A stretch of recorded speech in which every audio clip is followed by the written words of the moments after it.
Welcome. In this video, I'll tell you how to connect Interactive Brokers to MetaTrader 5. Let's begin. First, create an account with Interactive Brokers by visiting their website and following the setup instructions. Once your account is approved, you'll receive login credentials.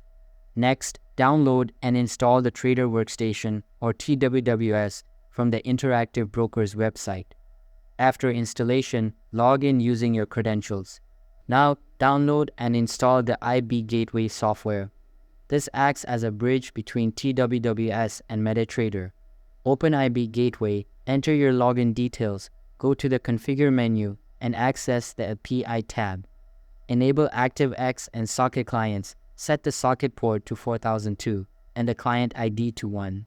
Then, open MetaTrader 5. Go to Tools, Options, and the Server tab. Enter your computer's IP address and set the port to 42.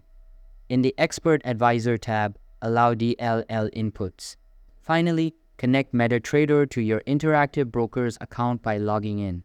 That's it for this video. Thanks for watching.